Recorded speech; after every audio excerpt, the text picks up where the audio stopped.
शिखा, तुम्हारे लिए नाश्ता रख दिया है, जल्दी से कर लो, फिर तुम्हें दवा भी लेनी होगी। मम्मी जी, आज फिर केसर वाला दूध और ये नारियल। आज ये खाने का मन नहीं है मम्मी जी, कुछ चटपटा खाने का मन कर रहा है, जैसे पोहा या नमकीन चावल। प्लीज़ कुछ अच्छा सा बना दीजिए, अभी तो तुम्हें यही खाना होगा शिखा। मैं दोपहर में कुछ तुम्हारे मन का बना दूंगी, ये सब खाओगी तभी तो आने वाला बच्चा गोरा होगा। ये मैं अपने लिए थोड़ी ही कर रही हूँ। शिखा के घर आजकल रोज ही ऐसा माहौल रहता है। शिखा का 9वां महीना चल रहा है तो उसके सास ससुर आ गए। वैसे उसके ससुराल में सभी बहुत अच्छे हैं, बस रंग को लेकर सब लोग परेशान हैं, क्योंकि शिखा के सास ससुर दोनों का ही रंग सांवला है और उनके दोनों बच्चों, शिखा के पति और रवि और उनकी बहन का भी। शिखा की चाची सास गोरी है और उनके बच्चे भी गोरे हैं, तो सबकी चाहत है कि आने वाला बच्चा भी शिखा की तरह गोरा हो।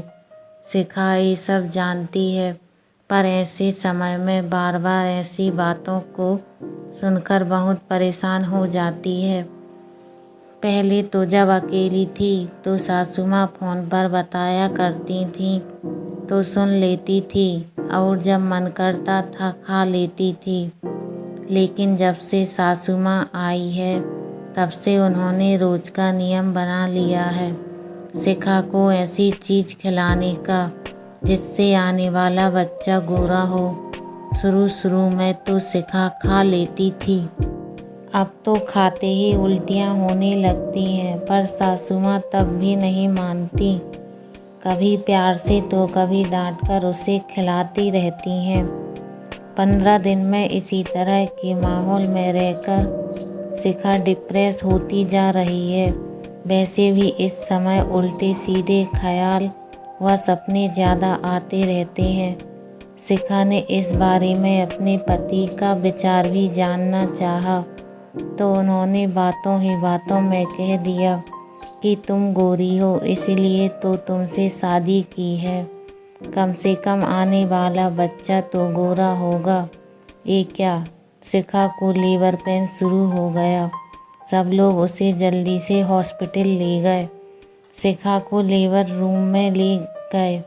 थोड़ी देर में डॉक्टर आकर सबको बधाई दे रहे हैं, आपके यहाँ लड़का हुआ है, जल्दी से मिठाई खिलाइए, दादाजी बन गए हैं आप। और बच्चे को दादी के हाथ में देते हैं। ये क्या, बच्चा तो एकदम काला है। देखते ही सबके चेहरे का रंग उड़ गया, कोई भी खुश नहीं था। अगले दिन शिखा को हॉस्पिटल से घर ले जाया गया। घर पहुंचते ही शिखा को बच्चे के साथ ही घर से बाहर निकाल दिया। जाओ यहाँ से, निकल जाओ। जब बच्चा ही गोरा ना हुआ तो क्या फ़ायदा हुआ तुमसे रवि की शादी कराने का। रवि और उनके माता पिता सब खड़े हैं। शिखा गिड़गिड़ा रही है, प्लीज़ मुझे घर से मत निकालो। शिखा उठो, क्या हुआ, ये तुम क्या बड़बड़ा रही हो, तुम्हें घर से कौन निकाल रहा है, तुम ठीक हो ना। शिखा रवि को सारी बात बताती है, अपने सपने वाली। रवि सुनकर पहले बहुत हंसता है, फिर अपने मम्मी पापा को भी बताता है। सब लोग शिखा का खूब मजाक उड़ाते हैं।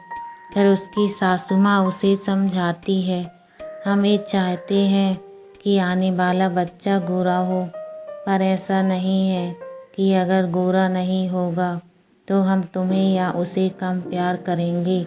वो कैसा भी हो, गोरा या काला होगा तो हमारा पोता ही, हम उतनी ही खुशी मनाएंगे और तुम्हें घर से तो बिल्कुल नहीं निकालेंगे। फिर से इतनी गोरी बहू कहाँ से लाएंगे। अब से तुम वही खाना शिखा जो तुम्हारा मन करे, पर ऐसे सपने मत देखना तुम। सब लोग फिर से हंसने लगते हैं और इस बार उनके साथ शिखा भी हंसने लगती है।